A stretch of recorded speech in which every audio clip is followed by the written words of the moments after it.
So it's final week of Sewing Bee Unpicked. Serena, Raph and Rebecca go head to head in the final. They had to make, for the pattern challenge, it was a bridesmaid's dress, and then the transformation challenge was a festival outfit from things found in the home, sort of home wares, lampshades, cushions, that kind of thing. And then the made to measure was a lady's gown fit for the red carpet. So I'm not going to talk loads this week. We'll just do a quick rundown. We've got a couple of patterns for bridesmaids dresses I can show you. So the pattern challenge was a little girl's bridesmaid's dress. They had to do a flanged buttonhole, which is something you see on tailoring couture. You kind of see it on waistcoats, men's waistcoats, and it's a technique used on the pockets as well. It's quite fiddly, but it was particularly fiddly because it was such a small buttonhole, and the fabrics they used frayed horribly. So they all struggled with that. Rebecca chose a Duchess satin, which is a nice heavyweight satin which has some flow but it also has some weight to it. And she'd worked with that before, so she knew how it was going to handle, which is a really good choice. Raph and Serena chose a taffeta, which looks amazing but is a real pig to sew because it's slippery and moves all over the place and it frays like hell as well. So they struggled with that. They also had to put some crin or horsehair braid in the hem, which is like a strip of stiffener. It's like a stiffening tape. You put it around the hem and it just gives it that kind of wavy flow. You see it on the dresses in Strictly Come Dancing as well. They call it crin. I know it is horsehair braid. So not difficult to put on, just something they wouldn't have come across before, I doubt.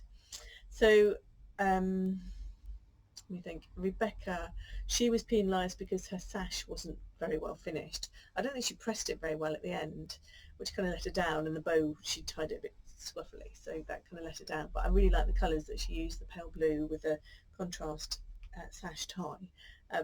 But everything else in her sewing was pretty good, and I think hers was the best buttonhole of all of them.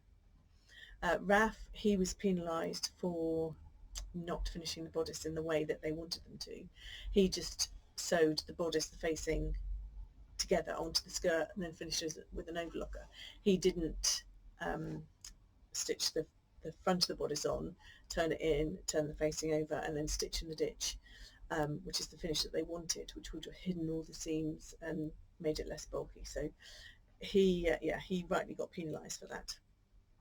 And then Serena's just looked lovely, so I couldn't really see anything that they picked up on her. Her flanged buttonhole was a bit dodgy, and she didn't stitch in the ditch, but she went back and unpicked it and redid it. So yeah, she did well to finish, given that she did all of that. So I think they got the order correct for that one. Serena first, Rebecca second, and Raph third. So for once I actually agreed with the judges. So the festival outfits for the transformation challenge, I thought they were quite fun actually. Serena made a pair of trousers out of a silvery curtain with these long dangly bits at the side and a little halter neck top, which was strung together at the back. But that string it strung the back together, and then it went all around the waist as well to hold the trousers up. So my first thought was, how do you go to the toilet at the festival? Yeah, you'd have to undo the whole thing, which you wouldn't want to do in one of those little portaloos. So that was my thoughts. Ever practical. Rebecca's was a kind of understated, just a silver and gold number. I thought it was quite cute, little bikini made out of the waffle tea towel, and then just a sequiny top skirt with tassels on it. And then Raph's was the men's outfit. He made some cycling shorts out of the mermaid fabric, which they look quite cool. And then that blue top, I didn't like the top at all. It was really boxy and horrible. It had no shape to it. It had these kind of sequin patches here and here, and then it was just a square shape.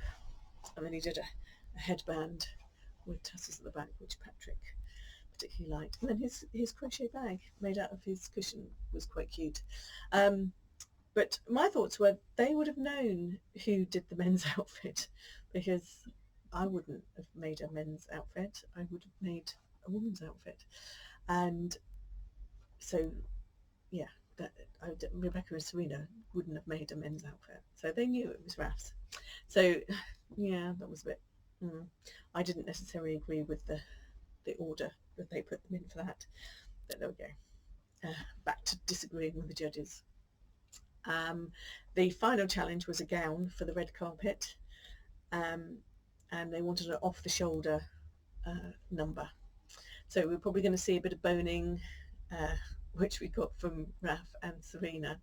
And then Rebecca's dress was done in a scuba fabric, which is like a really thick jersey knit fabric, which has got a bit of stretch to it.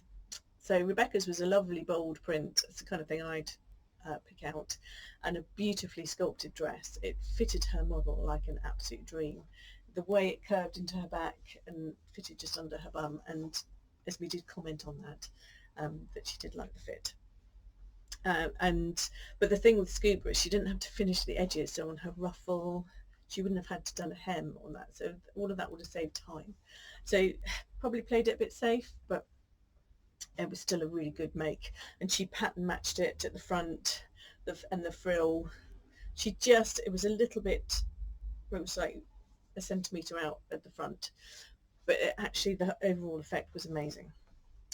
The Raph's was the Kate Bush inspired red number, and so it was a boned bodice with pleating, which had to fit his model exactly, and he had a few problems with that, and that kind of took him longer than he'd appreciated, so he wasn't able to finish the hem on his garment.